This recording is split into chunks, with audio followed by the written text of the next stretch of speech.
What compels a person to abandon the comfort of level ground and suspend their life over an abyss? Is it faith? Is it fear of the world below?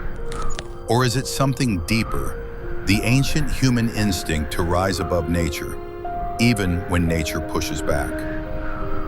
For centuries, entire communities have carved their homes into cliffs, mountains, and vertical stone walls. Some did it for protection, others for devotion, and a few simply to prove it could be done. Some stand in plain sight, others hide beyond narrow mountain paths, reachable only on foot. But living on the edge is not romantic. Stone erodes, wood weakens, weather never negotiates, and gravity never sleeps. These are not just homes, they are statements about courage, about belief, about the quiet human refusal to stay where it feels safe. From medieval fortresses in Europe, to monasteries clinging to Himalayan rock, to modern glass villas that defy engineering logic, we journey to the most dangerous cliffside homes on Earth. And along the way, we may discover that the most extraordinary one is not the tallest, nor the most engineered, but the one that stands where the margin is smallest. Would you dare to live where one mistake changes everything? Castellfollit de la Roca, Spain. At first glance, it looks impossible. A ribbon of stone, barely half a mile long, rising straight out of the Catalonian landscape. This is Castellfollit de la Roca, a village built not beside the cliff, but on top of it. The foundation beneath these homes is not soil, it is basalt, hardened lava forged by volcanic eruptions nearly 200,000 years ago. Two ancient lava flows collided here, cooled and solidified, forming a sheer wall nearly 160 feet high. From a distance, it appears eternal. Up close, it tells a different story. Basalt is strong, but time is stronger. Wind carves it, rain infiltrates it, temperature fractures it, and gravity waits patiently below. So why would anyone choose to build here? The answer lies in the Middle Ages. In a time when survival depended on visibility, and invaders moved on horseback. From this height, approaching armies could be seen miles away. The cliff became a natural fortress. No walls required, no moat necessary. The edge itself was defense. Families built their homes in narrow rows, pressed tightly together along the basalt ridge, stone against stone, backs to the abyss. Today, fewer than 1,000 people remain. They wake each morning with open sky in front of them and a vertical drop just beyond their windows. There are no guardrails along much of the edge, no dramatic warning signs, just centuries of habit and quiet acceptance. Living here is not about thrill, it is about continuity, about trusting rock that has stood for millennia, even as you know it is slowly changing beneath your feet. Castellfollit is not collapsing tomorrow, but erosion never stops, and neither does gravity. In this village, danger is not loud. It does not announce itself. It simply waits, as it always has, at the edge of the stone. Ronda, Spain. Some cities rise from valleys, others stretch along rivers. Ronda was split in two.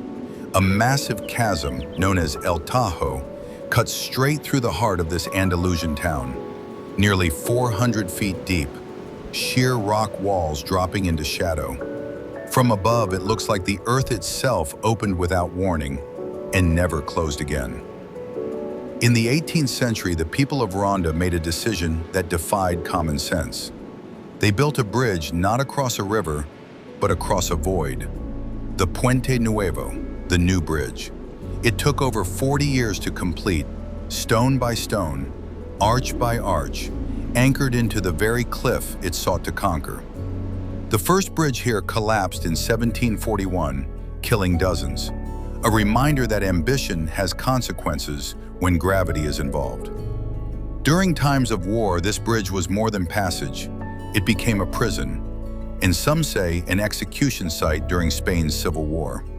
The gorge below did not only hold water, it held silence.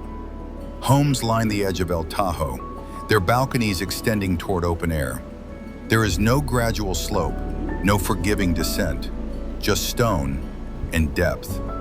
From certain windows, the drop begins only a few steps away. Why live here? Because Ronda was once a fortress. High ground meant survival. Isolation meant protection. And beauty, even dangerous beauty, has a way of persuading people to stay. But rock erodes. Rainwater carves deeper each year. Temperature shifts fracture the stone face. 120 meters below, the gorge waits, unchanged by centuries of human presence. In Ronda, the divide is not just geological, it is symbolic. Between safety and exposure, between permanence and collapse. And every day life continues, balanced on the edge of a fracture that never fully healed. Bonifacio, Corsica, France. From a distance, Bonifacio looks serene. White houses, warm Mediterranean light, a quiet harbor below. But move closer and the illusion changes. These homes do not rest on solid ground. They stand on limestone cliffs that have been carved for millennia by wind and salt water. Limestone is beautiful. It glows under the sun. But it is also porous, fragile in ways granite is not. The sea never stops working, wave after wave, year after year. Erosion here is not dramatic. It is patient. Caves form beneath the town. Overhangs deepen. The base weakens. And above it all, centuries-old homes remain. Bonifacio was founded in the 9th century. Its cliffs provided protection from invaders. Ships approaching from the horizon could be seen long before they arrived. Height meant survival. Visibility meant power. But protection from enemies is not protection from nature. Some buildings now sit just feet from the edge, their foundations pressing against air. Engineers monitor cracks. Reinforcements are added quietly. Tourists take photographs, often unaware that the rock beneath them is slowly dissolving. Unlike a sudden landslide, this danger is gradual. A collapse here would not begin with a warning siren. It would begin with a fracture, hidden beneath plaster and stone. In Bonifacio, the threat does not come from above. It rises from below. The Mediterranean, calm, blue, inviting, is also the architect of eventual change. And still, families remain. Because beauty has weight, history has weight, memory has weight, even when the ground beneath it is slowly disappearing. Manarola, Italy. If Bonifacio feels fragile, Manarola feels improbable. Colorful houses rise in layers, stacked one above another, clinging to a cliff that plunges directly into the Mediterranean. There is no gentle hillside here, no gradual incline, only steep stone and open sea. Manarola is one of the 5 villages of Cinque Terre, a settlement believed to date back to the 12th century. Fishermen, farmers, families. For centuries, they carved terraces into rock with nothing but hand tools and persistence. The vineyards that surround the village are suspended on narrow stone ledges, each one a testament to human endurance. But this beauty carries risk. The Ligurian coastline sits within a seismically active region. Earthquakes have shaken these cliffs before. Not catastrophic, but enough to remind residents that stone moves. More immediate is the threat of landslides. In 2011, torrential rains triggered deadly mudslides through parts of Cinque Terre. Water rushed down steep slopes with unstoppable force. When gravity meets saturation, the mountain does not negotiate. Many homes here are built directly into the rock face, their foundations embedded into uneven stone, balconies extending toward the horizon. From inside, the view is extraordinary. But just beyond the window, there is no margin for error. Manarola survives because generations adapted, drainage channels carved carefully, stone walls reinforced, paths maintained by hand. Yet the question lingers, how long can centuries-old engineering stand against a changing climate? Storms are intensifying, rainfall patterns are shifting, the Mediterranean grows warmer, and cliffs, no matter how picturesque, remain cliffs. In Manarola, life unfolds in bright color. Wine is poured, boats return at dusk. But beneath the laughter is an unspoken understanding. The same sea that gives life can also reclaim it. Here, survival is not loud, it is steady, measured, balanced between stone and water. Meteora, Greece. There are cliffs, and then there is Meteora. Stone pillars rising from the plains of Thessaly like the remains of an ancient world. Vertical, isolated, almost defiant. And on top of them, monasteries. Not carved into rock, not protected by walls, but placed where no building was ever meant to stand. In the 14th century, Orthodox monks climbed these formations, seeking silence. Not comfort, not visibility, separation from war, from politics, from the noise of the world below. But reaching these summits was nearly impossible. There were no staircases, no carved paths, only ropes, wooden ladders, and later, pulley systems that lifted men and stone hundreds of feet into open air. Every beam, every block of stone, every roof tile was hauled upward by hand. No machinery, no modern scaffolding, just gravity pulling downward and faith pulling upward. The name Meteora means suspended in the air, and that is exactly what these monasteries are. Architectures of devotion balanced above nothing. Inside, time moves differently. Candles flicker in stone chapels. Frescoes fade gently across centuries-old walls. Wind moves through narrow openings like a quiet reminder of the height outside. But beyond those walls, there is exposure. The sandstone pillars erode. Rain reshapes their surfaces. Storms strike with full force at elevation. And yet, 6 monasteries remain active today, not because they conquered gravity, but because they accepted it. Meteora is not simply architecture. It is a declaration that belief can lift stone, that isolation can be sanctuary, and that sometimes the greatest protection is distance from the ground itself. In Meteora, danger is not the point. Transcendence is.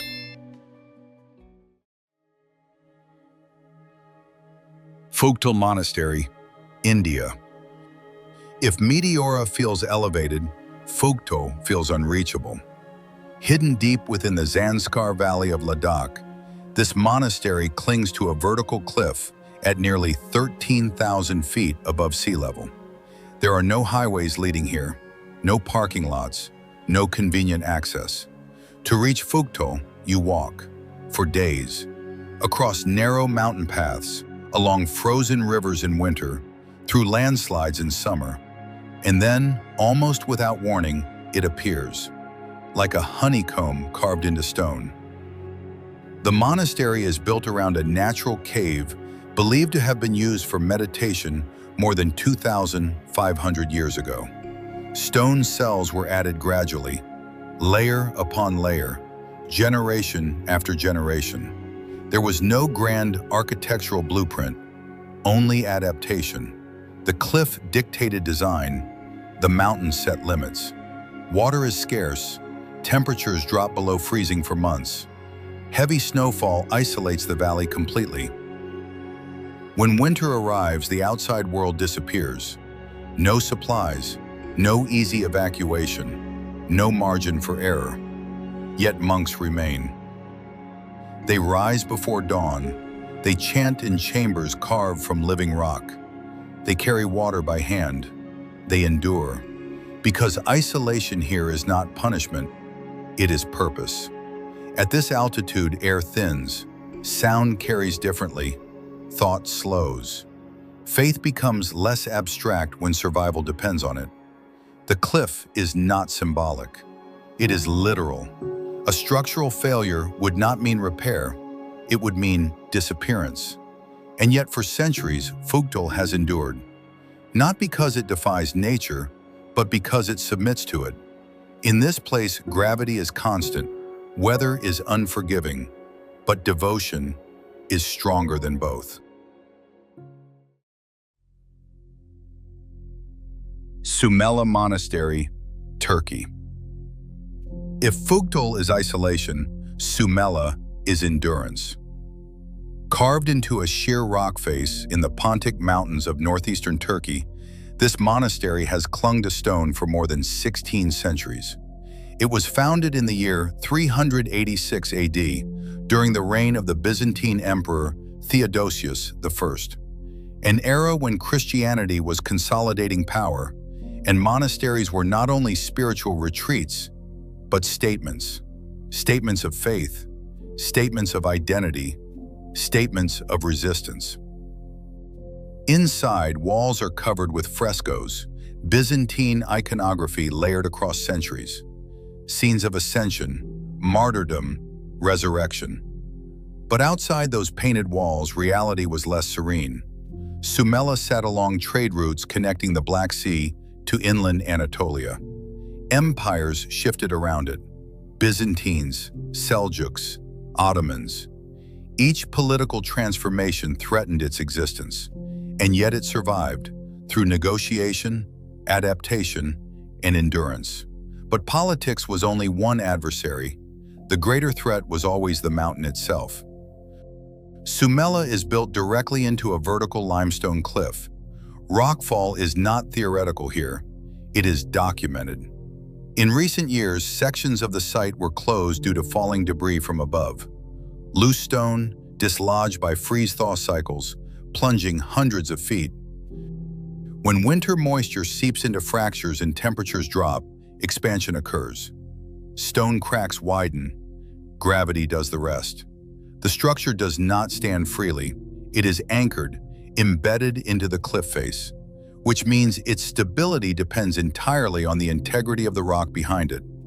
Faith may inspire construction, but geology determines survival. Sumela has witnessed empires rise and fall. It has survived political upheaval, religious transition, and centuries of abandonment. But its most persistent adversary is silent: water, temperature, stone fatigue. In this monastery, history is layered in paint and prayer, while danger hangs directly overhead. And still, it remains, suspended between empire and erosion, between devotion and collapse.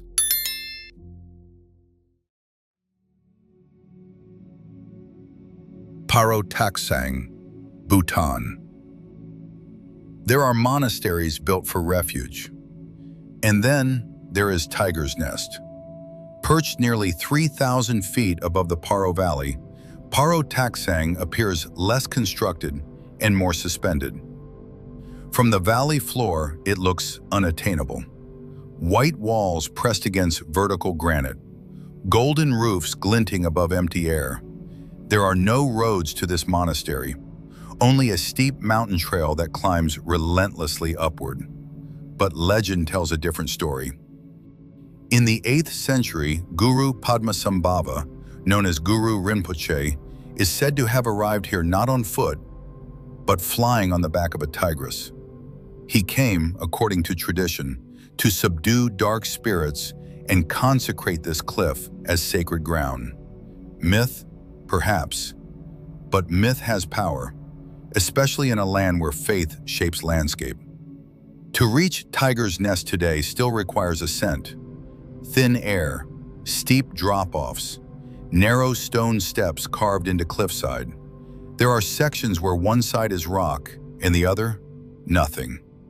At 900 meters above the valley floor, The monastery is exposed to wind, to lightning, to landslides. In 1998, a fire destroyed significant portions of the complex. Reconstruction required immense effort, stone by stone, beam by beam, because abandonment was never an option. Tiger's Nest is not defensive architecture. It was not built for warfare. It was built for transcendence, to separate body from valley, to separate mind from distraction, to separate spirit from gravity itself. And yet, it remains subject to gravity. Every prayer offered here is spoken within meters of open air. Every meditation session unfolds above a vertical drop. In this place, faith does not eliminate danger, it coexists with it. Perhaps that is the point, not to conquer fear, not to remove risk, but to stand at the edge and remain still. Katskhi Pillar, Georgia. Some places are built for community. Katskhi is built for solitude. Rising nearly 130 feet from the valley floor of western Georgia, Katskhi Pillar is not a mountain. It is a column, narrow, vertical, almost impossibly slender, and at its summit, a small monastery. There are no wide steps, no scenic pathways, only a single iron ladder bolted directly into stone, climbing straight into the sky. For years, one monk lived here alone. No neighbors, no market, no daily conversation. Supplies were lifted by rope. Visitors were rare. The descent required intention. Isolation here is not symbolic. It is absolute. 40 meters may not sound extreme until you stand at the base. There are no guardrails around the summit chapel. The wind moves freely at elevation. Rain slicks the rock face. One misstep would not be survivable. And yet the monk remained, because the pillar offered something the valley could not: distance, from distraction, from noise, from comfort. The structure at the top is modest: stone walls, a small cross, a narrow living space, but its placement transforms it into something far greater. Katskhi does not impress through scale, it humbles through exposure. There is no crowd here, no architectural grandeur, only a man, a chapel, and open air on every side. In this place, faith is not communal, it is vertical, and solitude is measured in meters above the earth.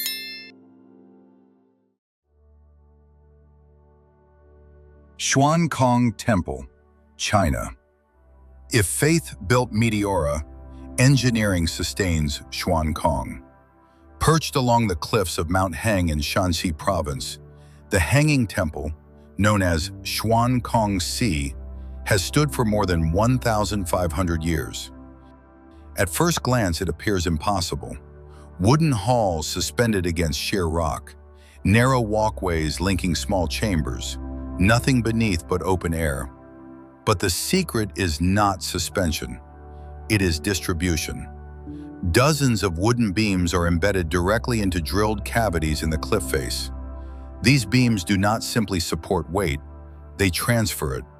Load-bearing columns rest partially on stone ledges. Horizontal braces reduce lateral sway. The cliff itself becomes structural partner. The design does not fight gravity, it collaborates with it.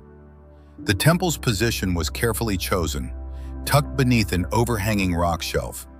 This natural canopy shields the structure from heavy rainfall and direct sunlight, reducing weathering.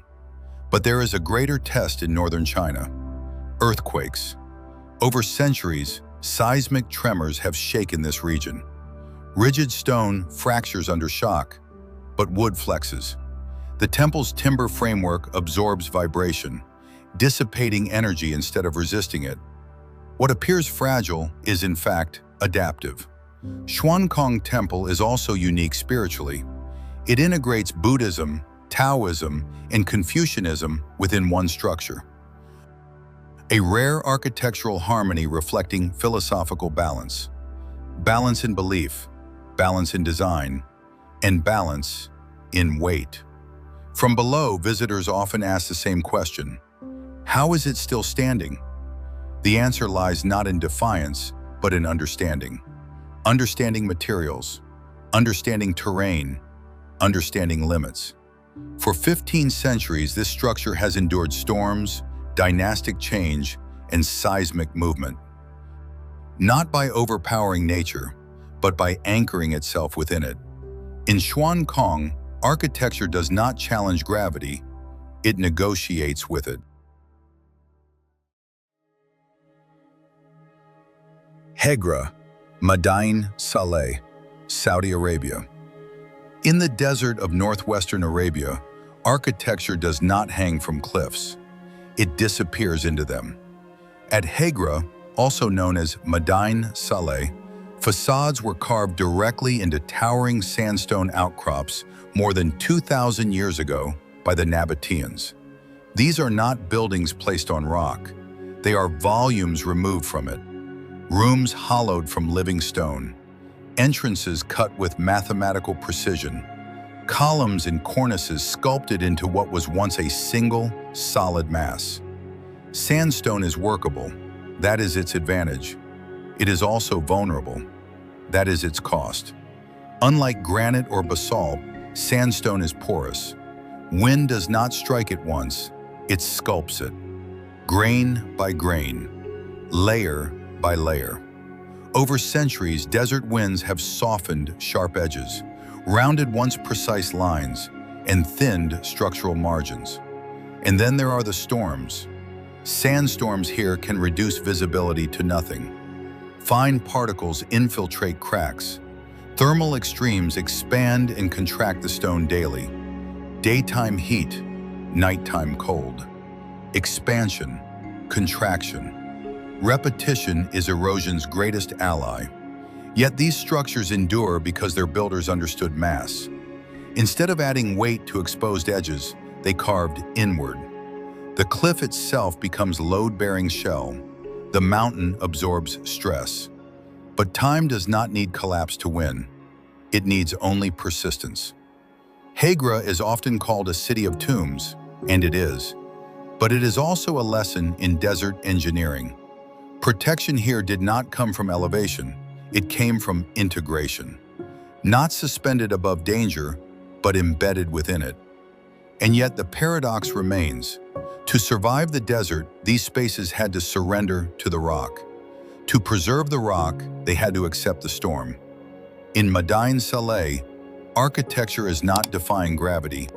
It is resisting time. Mesa Verde National Park, United States. In the high desert of southwestern Colorado, cliffs do not merely frame the horizon. They shelter memory. Inside the sandstone alcoves of Mesa Verde National Park lie the cliff dwellings of the ancestral Pueblo people, communities that flourished here nearly 8 centuries ago. From a distance, the structures appear modest. Stone rooms stacked tightly together, kivas, circular ceremonial chambers, sunken into the earth. But their placement reveals precision. These homes were not randomly carved. They were carefully positioned within natural rock overhangs, protected from wind, shielded from summer sun, and partially hidden from view. Security through elevation. Climate control through geology. The ancestral Pueblo used sandstone blocks and mortar made of earth and water. They built with materials at hand and with understanding of their environment. Winter sun could penetrate deep into the alcoves. Summer heat was moderated by shadow. It was not defiance of gravity, it was harmony with it. And yet, something happened. By the late 1200s, these dwellings were abandoned.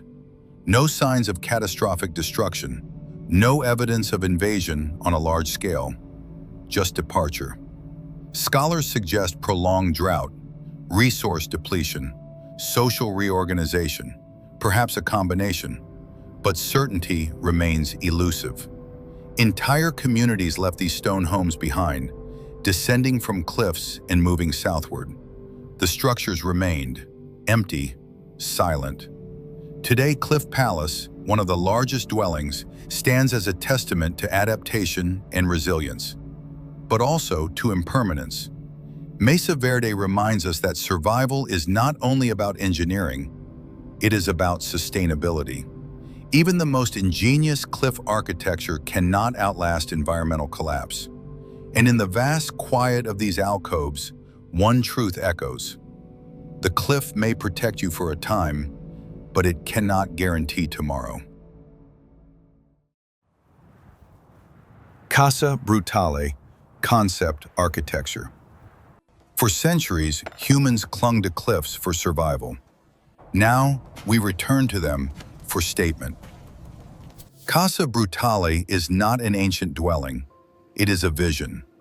A modern cliff villa designed to disappear into the rock itself. Not built on the edge, not suspended from it, but carved into it. From above, it is almost invisible. Only a rectangular glass plane, a rooftop swimming pool, betrays its presence. Water where there should be sky. The pool serves as skylight. Sunlight filters through water, casting moving reflections onto concrete walls below. Inside, the home is minimalist, raw stone, exposed concrete, glass facing the horizon. But the true structure lies hidden. Steel reinforcements anchored deep into bedrock. Load calculations accounting for water weight, wind shear, and seismic stress. This is not architecture that negotiates with gravity. It challenges it. Unlike the monks of Meteora or the ancestral pueblo of Mesa Verde, Casa Brutale is not about survival. It is about ambition, about claiming space where nature intended none. But the ocean below remains unchanged. Salt corrodes, wind erodes, storm surge rises. A villa carved into rock is still subject to the rock's fate. If the cliff fractures, the structure follows. Modern engineering extends limits, but it does not erase them.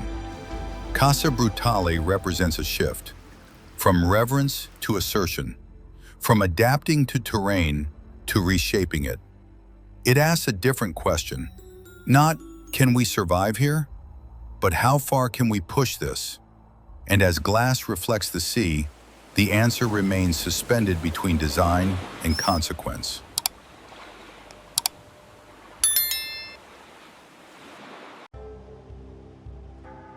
Xizhu Temple, China. Throughout this journey, we have seen cliffs used for defense, for devotion, for ambition. But in the mountains of Guizhou, there is a structure that brings all of those reasons together. To reach it, there is no road. The climb begins in a small valley village. From there, the trail narrows. Trees close in. Stone replaces soil.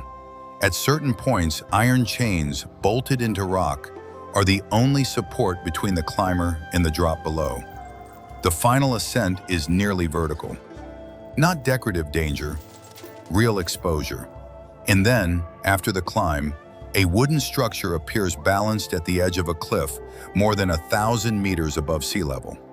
This is Xizhu Temple. Founded in 1808 during the Qing dynasty, unlike Meteora, this was not built on a towering pillar. Unlike Mesa Verde, it is not hidden inside an alcove.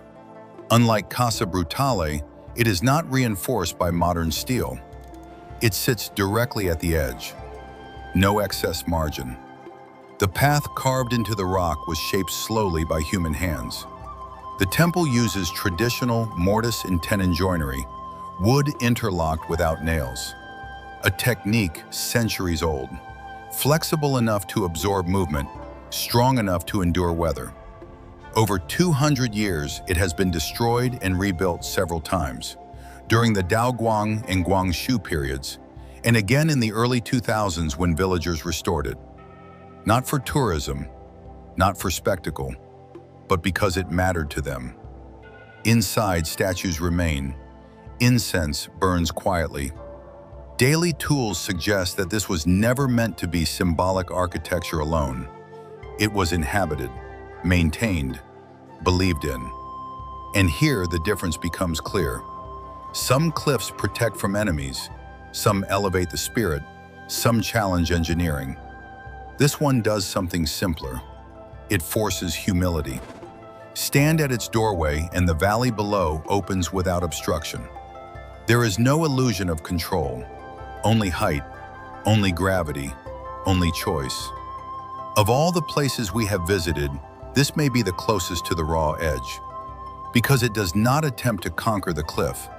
It lives with it. And perhaps that is the quiet pattern running through every structure in this film. Humans do not build at the edge because it is safe. They build there because the edge clarifies something about fear, about faith, about limits.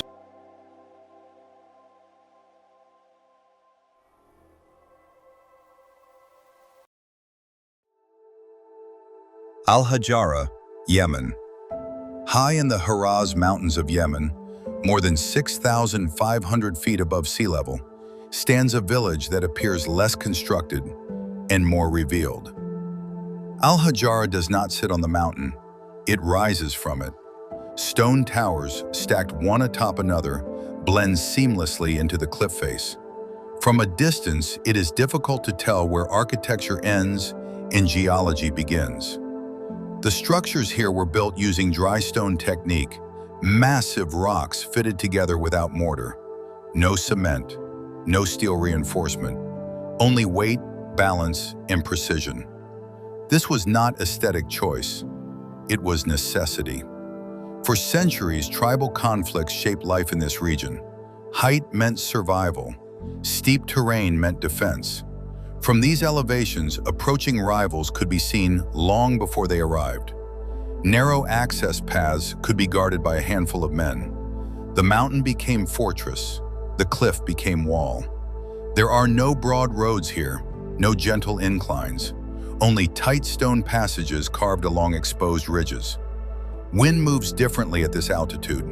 Storms arrive without warning. Temperature shifts are severe. And yet, some of these structures have stood for more than 500 years. Not because the mountain is kind, but because the builders understood it. They studied the rock. They aligned foundations with natural fractures.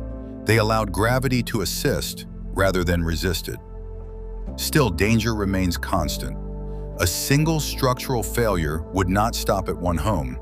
It would cascade downward. In Al-Hajjarah, community is vertical. Homes support one another, literally. Here, survival was never about comfort. It was about vantage point, about foresight, about staying one step ahead of both enemy and environment. At this height, life is not separated from risk. It is suspended within it. Across continents, across centuries, we found the same decision made again and again: to build where the ground falls away. Some came here for protection, some for devotion, some for isolation, some for beauty. But all of them accepted one thing: the edge. Cliffs do not forgive mistakes. They do not negotiate. They do not promise tomorrow. And yet, people chose them. Not once, but generation after generation. Why? Was it courage? Was it necessity? Or was it something deeper? A desire to live where life feels unmistakably real. When you remove comfort, when you remove certainty, what remains is clarity. At the edge, you feel gravity. You feel wind. You feel your own smallness. And perhaps that is the point. So let me ask you, would you live here? Would you trade stability for perspective? Is safety overrated? Or is this the purest form of freedom? Because sometimes the places that look the most dangerous are the ones that remind us we are still alive.